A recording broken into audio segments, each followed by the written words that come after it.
Dear friends, ఈరోజు ముద్రలు అంటే ఏంటో తెలుసుకుందాం. ప్రకృతి యొక్క మూలతత్వం నుంచి ఉద్భవించినవే ఈ ముద్రలు. ప్రకృతి యొక్క ఒక సాధారణ స్థితి నుంచి ఒక అసాధారణ స్థితులకు తీసుకువెళ్ళడానికి ఇవి సహాయం చేస్తాయి. శరీర స్థాయిలో ఉన్నప్పుడు ఒక స్థాయిని దాటి మరొక రకమైన స్థాయిని చేరుకునే ప్రయత్నంలో ఇవి ఎంతగానో సహాయం చేస్తాయి. ప్రతివారు ఈ ముద్రాభంగిమలను సాధన చేయొచ్చు. ఇది వారి పరిస్థితులను అమాంతం మార్చివేస్తుంది. ప్రతి ముద్రకు ఒక అర్థము, పరమార్థం ఉంటాయి. ఇవి మానవ శరీరానికి సంబంధించినవై ఉంటాయి.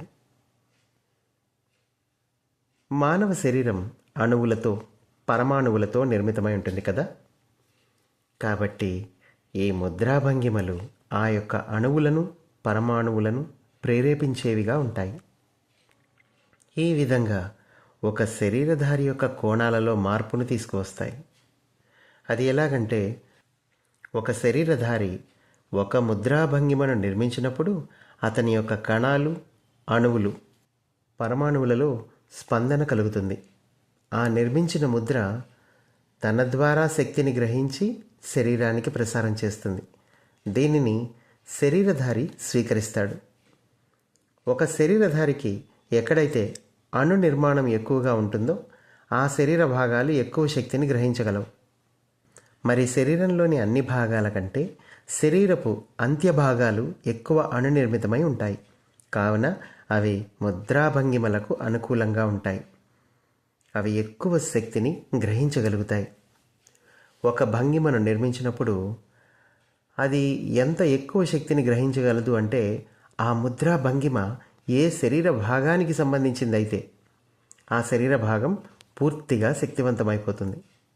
ఈ ముద్రలు పూర్తిగా శరీర అణు నిర్మితాలు. వీటి ద్వారా ఎవరికి వారు వారి వారి శక్తానుసారం శక్తిని గ్రహించి స్వయంగా సాధనలో ముందుకు పోగలుగుతారు.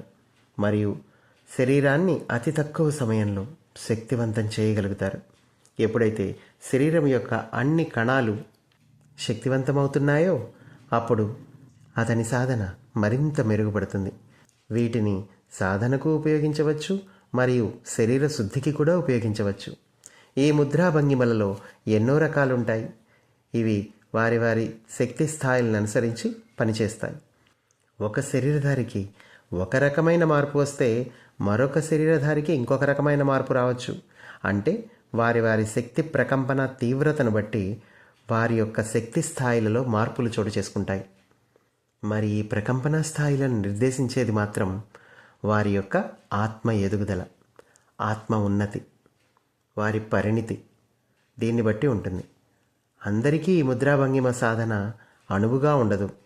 మరి వారి ఆత్మ ఎదుగుదలను కోరుకుంటే మాత్రం ఈ ముద్రాభంగిమను సాధన చేయవచ్చు. అయితే ఈ ముద్రాభంగిమలు ఒక శరీరధారి యొక్క ఉన్నతిని నిర్దేశిస్తాయి కూడా. ఈ ముద్రాభంగిమల ద్వారా ఆ శరీరధారి ఏ స్థాయిన ఉన్నాడో చెప్పవచ్చు. ఆ శరీరధారి ఆ ముద్రను మాత్రమే సాధన చేయగలడు. శరీరంలో అణువులు ఒకదానితో ఒకటి స్పృశించినప్పుడు ఆ అణువుల అనుకంపన వేగం పెరుగుతుంది. అవి ఎక్కువ శక్తిని గ్రహించగలుగుతాయి. వీటినే ముద్రాభంగిమలు అంటారు. ఒక్కొక్క శరీర భాగానికి ఒక్కొక్క రకమైన అనుకంపన వేగం ఉంటుంది. ఈ అనుకంపన వేగాలు వాటి చివర్లను అనుసంధానమై ఉంటాయి.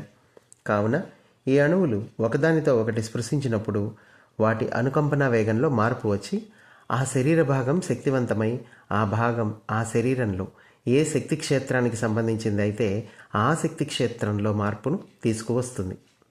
ఈ విధంగా శరీరంలో ఉన్న శక్తి క్షేత్రాలను స్పందింపజేయవచ్చు. శక్తి క్షేత్రాల యొక్క ప్రకంపన వేగం పెంచడం ద్వారా శక్తి క్షేత్రాన్ని పరిపూర్ణం చేయవచ్చు.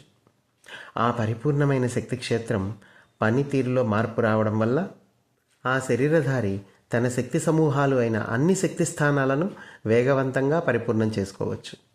ఈ విధంగా కూడా తన యోగసిద్ధి ద్వారా తన స్థితులను పెంచుకొని ముందుకు పోవచ్చు. కానీ ఇది కొంత సహాయం అంతే. ఇది పూర్తి సాధన కాదు.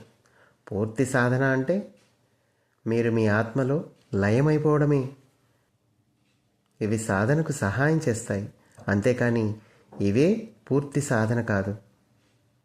ఇవి ప్రత్యేక వ్యక్తులు ప్రత్యేక పరిస్థితుల్లో ఉపయోగించి ఉపయుక్తమైన పనులు చేయడం కోసం ఉపయోగిస్తారు. వీటినే మనం ముద్రలు అంటాము.